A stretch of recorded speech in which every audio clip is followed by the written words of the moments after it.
And this time, the fire isn't just in the streets, it's in the very heart of the president's family. The thick smoke rising over Arusha and Dar es Salaam tonight isn't only from burning tires or police tear gas, it's the smoke of betrayal of a nation that feels robbed, silenced, and left behind by those who promised them reform. Just a few days ago, what began as a wave of peaceful protests has turned into a full-scale reckoning. The chants have changed. They no longer say justice for Tanzania. They say Samia must go. Entire neighborhoods are shutting down. Roads are barricaded. The anger is no longer against policies, it's against privilege. For the first time, the fire has reached the president's own bloodline. Protesters have torched the hotel and luxury car of Abdul Samir Hassan, the son of President Samia Suluhu. They say this family lived in gold while the rest of the nation starved. The message is brutal but clear. No one close to power is safe anymore. But what makes this moment even more telling is not just the destruction, it's the silence. Celebrities who once sang praises for the government have deleted their posts overnight. Influencers who laughed at protesters are now begging for forgiveness. Yet the people aren't forgiving. They say too little too late. Tanzania, once seen as one of East Africa's most stable nations, is now standing at the edge of something far greater, a social awakening that no amount of propaganda can contain. So the question is, how did we get here? How did the hope of reform turn into a firestorm of rage and loss? Stay with us as we uncover the night Tanzania burned and why this moment could change Africa forever. Please share this story if you believe that truth must outlive fear. Subscribe if you believe that justice belongs to the people, not the powerful. It began quietly, just another morning of frustration in Dar es Salaam. A few dozen protesters, mostly young people, stood outside the Ministry of Justice holding handwritten signs that read, "We deserve better." Police watched from a distance, amused. By afternoon, those same officers were outnumbered, overwhelmed, and running. Within 24 hours, the streets of Dar es Salaam, Arusha, and Mwanza transformed into battlegrounds. Roads were blocked with burning tires, shop shutters slammed shut, and the air filled with chants that echoed like thunder. Samia must go. Samia must go, tear gas, mixed with the thick black smoke of rubber and rage. At first, people thought it would end the same way all protests end in Tanzania, with arrests, silence, and nothing changing. But this time something snapped. The anger had been building for years: corruption scandals, rising food prices, political repression, and a president who seemed to live in comfort while her people struggled. Then came the spark of video showing Abdul Samir Hassan, the president's son, arriving in Arusha in a brand new Toyota Alphard while locals queued for bread and fuel. That single clip spread across WhatsApp like wildfire. Hours later, hundreds surrounded his luxury hotel chanting, "Return what you stole." By nightfall, the building was engulfed in flames. Witnesses say the crowd didn't just want revenge, they wanted to send a message: if you live above us, we will bring you down to us. From that moment, the protests mutated into something much larger. It wasn't just political anymore, it became personal. Crowds targeted anyone perceived to be feeding from the same system. In Barlam, the restaurant Shishi Food, owned by singer Shilole, one of the government's most visible celebrity supporters, was torched. In Mwanza, Nagatronics, a popular tech store owned by a pro-government influencer, was looted and destroyed. Even Esther Coach, a transport company linked to the finance minister, saw its buses burned to ashes. For the people, these were not random attacks, they were acts of justice, even if brutal. One protester shouted to a local reporter, "They partied with our money, so we're just collecting what's ours." As darkness fell, the country looked like a scene from a broken promise. Flames illuminated the night sky, crowds danced, sang, and wept in the streets. For the first time in years, they said they felt free, even if freedom came wrapped in smoke and fear. By the second day, the movement had its own rhythm. Neighborhoods organized their own barricades, food and water were shared, and young people live-streamed events on TikTok and X. The government tried to block the internet, but it was too late. The story had already left Tanzania's borders. Police crackdowns only made things worse. Videos showed officers retreating as citizens threw stones and sang revolutionary songs. A few policemen were seen joining the protesters, lowering their shields, whispering, "We are with you." Everywhere, the slogans had shifted from economic complaints to full rejection of the state. "Down with CCM, we want our country back." The same energy that once powered campaign rallies for President Samia now fueled the anger against her. And when Diamond Platnumz, the biggest pop star in East Africa and once a proud campaigner for the president, suddenly went silent and deleted all his posts, many saw it as confirmation that the empire was crumbling. By nightfall, Tanzania was no longer a nation in protest. It had become a nation in revolt. What began as a cry for justice was now a firestorm consuming everything tied to privilege and power. "This is no longer about politics," said an elderly man watching the smoke rise over Arusha. "This is about survival." When people are hungry for too long, even silence becomes dangerous. And in that silence between the explosions, the chanting, and the fading police sirens, Tanzania entered its most uncertain night in decades. As dawn broke over Arusha, the flames had not yet died. The smell of smoke mixed with the stench of tear gas, and the echoes of shouting still rolled through the streets. The world woke up to the images not of police restoring order, but of ordinary Tanzanians taking control of their cities. For many, the breaking point had finally come. Years of silence had built into an explosion of truth, and once it erupted, there was no going back. In Dar es Salaam, thousands gathered outside the National Broadcaster's building, accusing the station of lying to the nation. When riot police arrived, they were met not with stones, but with songs. Men and women sang the old liberation hymns from the Nyerere era, their voices trembling but unbroken. One woman stood before a line of armed officers and shouted, "You cannot shoot a mother defending her children's future." Across the nation, something deeper than anger was unfolding, a moral revolt. People weren't just fighting the government, they were fighting the culture of fear itself. The spark spread faster online than any fire could. Tanzanian TikTok and X feeds overflowed with videos of burning buildings, broken streets, and crowds waving flags painted with the words, "We are the people." Within hours, millions across Africa were watching from Nairobi to Lagos to Ouagadougou. But the protests took an unexpected turn when the anger shifted from politicians to celebrities. Those who had once been the nation's pride, its musicians, actors, and influencers, were suddenly being called out as traitors of the people. At the top of the list was Diamond Platnumz, the superstar whose songs had once played at Samia Suluhu's campaign rallies. For years, he had urged Tanzanians to trust the system. But as the country burned, his silence became a symbol of cowardice. He deleted every post praising the president, but the people refused to forget. Thousands unfollowed him, calling his apologies empty. Then came Harmony, Zuchu, and Shilole, all once icons of Tanzanian pride. Their brand endorsements were pulled overnight, their concert posters torn down. The streets that once screamed their names now shouted curses. One video showed protesters burning CDs and chanting, "You sang for her, now sing for us." Social media turned into a digital battlefield. Hashtags like "Manage People Before Power" and "Yaks Samia Must Go" dominated every platform. The nation's online community became the new parliament, a court of public opinion where the guilty were tried in real time. The government's reaction was panicked. Officials blamed foreign influence and ordered partial internet shutdowns, but the blackout only amplified the fury. Tanzanians began sharing footage through VPNs and offline networks. "If you silence our internet," one protester said, "we'll make our streets the message." Meanwhile, President Samia Suluhu Hassan disappeared from public view for 3 days. State television replayed old speeches, but her absence spoke louder than any words. Rumors swirled. Some claimed she had fled to Zanzibar, others that she was inside a military base. What was clear was that her grip on power had fractured.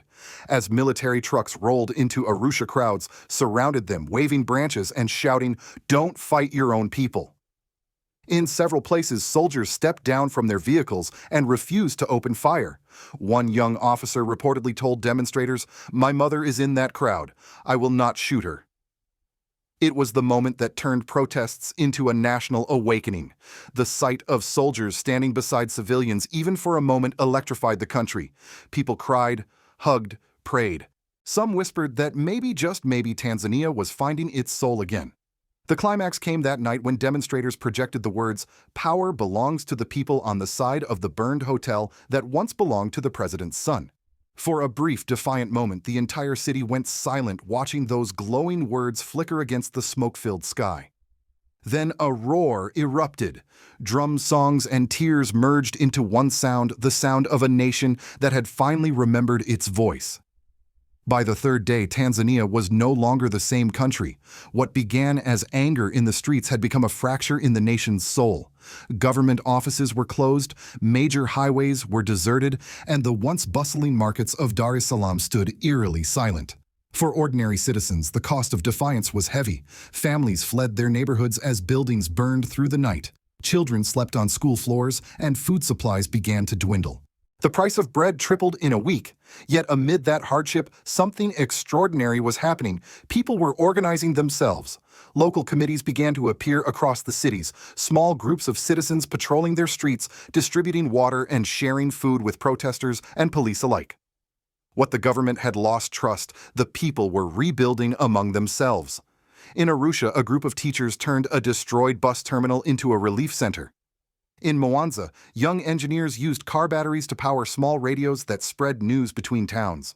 For the first time in decades, Tanzanians were governing without government proof that leadership doesn't always come from the top. But the state response was brutal. The ruling party, CCM, declared the protests an act of treason. Dozens of journalists were detained. Independent radio stations were raided. A new decree banned public gatherings, even funerals. It was clear the government feared the people more than the people feared the government. Then came the political implosion. Several cabinet ministers resigned quietly. Others fled to Zanzibar fearing retaliation. The finance minister, whose transport company had been burned earlier, gave a televised speech blaming foreign agitators, only to be booed off air by his own staff. Meanwhile, whispers spread through the army. Younger officers, frustrated by orders to shoot civilians, began to refuse deployment. One internal memo leaked online revealing that nearly a third of soldiers had asked to be reassigned rather than participate in repression. For a regime built on control, that was the beginning of collapse. On the diplomatic front, neighboring Kenya closed its border temporarily, fearing unrest could spill over. The African Union called for restraint, while the Tanzanian Foreign Ministry accused external media of exaggerating the crisis. But those words fell flat. The images told a different truth. In Dar es Salaam, the parliament building was surrounded by thousands of demonstrators holding white flags. They weren't there to burn, but to demand one thing: Samia's resignation. The crowd sang softly, not in anger, but in grief. Grief for the years lost to corruption, for the promises broken, for the future stolen. By the fifth day, a strange calm settled over the country. The streets were still scarred, the air still heavy with smoke, but the people stood taller. They had discovered something far more dangerous to tyranny than violence: unity. Elderly men who once defended the ruling party now joined youth marches. Pastors, imams, and traditional chiefs gathered to call for a national day of truth. For once, Tanzania's divided tribes and regions spoke with one voice. And that voice said, "Enough." It was no longer just about Abdul's hotel or celebrities or a failing presidency. It was about a nation reclaiming its dignity, one protest, one chant, one act of courage at a time. When historians look back on this week, they may not call it a revolution. But for the Tanzanians who lived it, breathed it, and bled for it, it was something greater. It was the moment the people remembered that silence is also a choice. When the fires of Arusha and Dar es Salaam reached global news feeds, the world hesitated, uncertain whether to call it a riot, a revolution, or simply the breaking of silence. In Washington, the U.S. State Department released a brief statement, urging calm and dialogue. But the tone was cautious, almost sterile, the kind used when America doesn't know which side of history to stand on. Behind closed doors, analysts at the Pentagon and USAID were more direct. If Tanzania collapses, the entire security corridor of East Africa is at risk. American media outlets began running conflicting narratives. Some framed the unrest as a populist uprising gone wrong, others called it a democratic reckoning. CNN aired footage of the burned hotel belonging to the president's son under the headline, "From Hope to Flames." On social media, however, African commentators fired back, accusing the West of hypocrisy. When people protest for freedom in Hong Kong, you call them heroes. When Africans do the same, you call them rioters. Across Europe, leaders walked a diplomatic tightrope. France, still reeling from its declining influence in the Sahel, offered technical assistance for stability. Germany urged institutional reform. But among ordinary Europeans, especially in the diaspora communities, sympathy for Tanzanians was overwhelming. Demonstrations in Berlin, Paris, and London saw banners reading "Tanzania's pain is Africa's awakening." In Africa itself, the reactions were sharper. Kenya and Uganda tightened their borders, fearing the unrest could ignite their own restive youth populations. South Africa's opposition leaders praised Tanzanian protesters for standing up to false democracy. And in Burkina Faso, President Ibrahim Traoré made a statement that reverberated far beyond the Sahel. A government that turns its weapons against its own people has already fallen. Tanzania's youth are not rebels, they are reminders. That single sentence was replayed across African media. It drew a direct line between the Tanzanian protests and a wider continental movement for sovereignty and accountability. Political scientists began calling it the post-fear generation, a wave of young Africans who no longer accept that leadership means impunity. The parallels were unmistakable. Tanzania's outrage mirrored the uprisings in Sudan, the protests in Kenya, and even the popular reforms of Burkina Faso. A generation connected by phones, united by exhaustion. In the halls of the African Union, diplomats debated whether to intervene or stay silent. For decades, AU statements followed a predictable script: calls for dialogue, committees calm. But now, under pressure from younger member states inspired by Traoré's defiance, whispers of a continental oversight mechanism began to surface, a body that could investigate abuses of power within member states. Meanwhile, in the United States, a congressional subcommittee on Africa held an emergency session. Some lawmakers argued for sanctions on Tanzanian officials, while others warned against pushing Tanzania further into the orbit of Russia or China. But among ordinary Americans, especially African Americans, the reaction was more emotional. Social media pages lit up with messages of solidarity. Tanzania is showing the world that freedom is not imported, it's claimed. By the end of the week, the narrative had shifted. Tanzania was no longer being discussed as a failed democracy, but as a test case for Africa's next phase of liberation, a struggle not against colonial masters, but against domestic elites who inherited their power. And for the first time, the world wasn't watching Africa with pity, but with respect and a quiet fear of what a truly awakened continent might mean. As the fires in Tanzania slowly faded into the night sky, what remained was not just ash, but memory. The memory of a people who finally said enough, and of a nation that dared to confront the truth it had long been taught to fear. For weeks, the government insisted that order had been restored, but deep down, every Tanzanian knew that something irreversible had happened.